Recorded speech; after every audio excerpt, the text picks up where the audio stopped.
Okay, so next I thought that we could work on another way of using the coalescent, which is to reason out the probability of different features of tree shapes. So actually we did this kind of implicitly in our last, one of our last videos, where we were talking about this funniness, right? So we were asking, like, what's the chance that this funny branch counts? And to remind you, that was to ask whether mutations here would be singletons.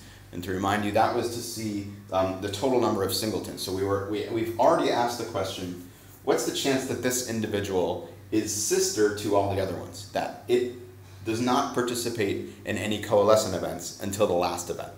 And so we wrote down, well, what has to happen, we're going to take these complex questions and break them into simpler ones. So in order for this individual to not coalesce until the last coalescent event, that individual has to not coalesce in the first event, in the second event, in the third event, or the fourth event.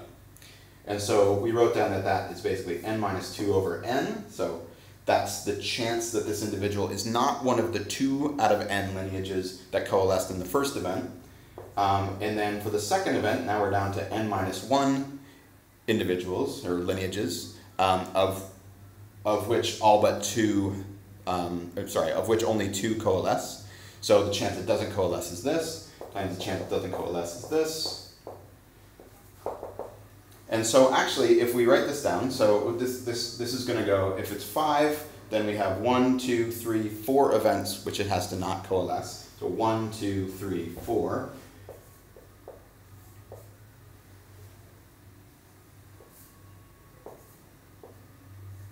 So n here is 6, so we have 5 events. And so if we multiply all these things out, what we see is this and this cancel, this and this cancel. And what we get is n minus 4, which in this case is 2, n minus 5, which is 1, divided by n times n minus 1.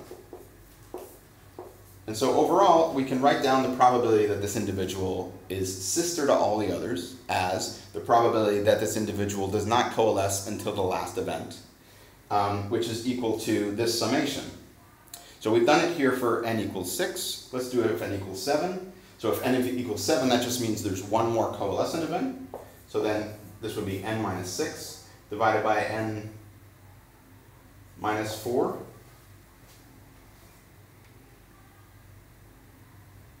And so with n minus 7, then now this and this cancel, and we get n minus 5 is 2, n minus 6 is 1, and we get 2 times 1 over n times n minus 1. If it's 8, we basically get this canceling of the terms like this. So on the top, we always get 2 times 1, and on the bottom, we always get n times n minus 1.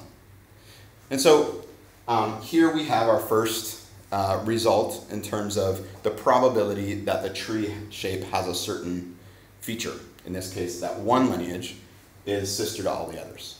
So this is, notice that this is the chance that just one of these individuals is sister to everyone else. But this individual could be sister to everyone else. This one individual could be sister to everyone else. So actually we have n opportunities for this to happen. And so we're going to take this value and multiply it by n opportunities. And we end up with just 2 over n minus 1. So the probability that the tree has this shape, where we have one clade of everybody, and then one that's sister to it, the chance of that is just 2 over n minus 1.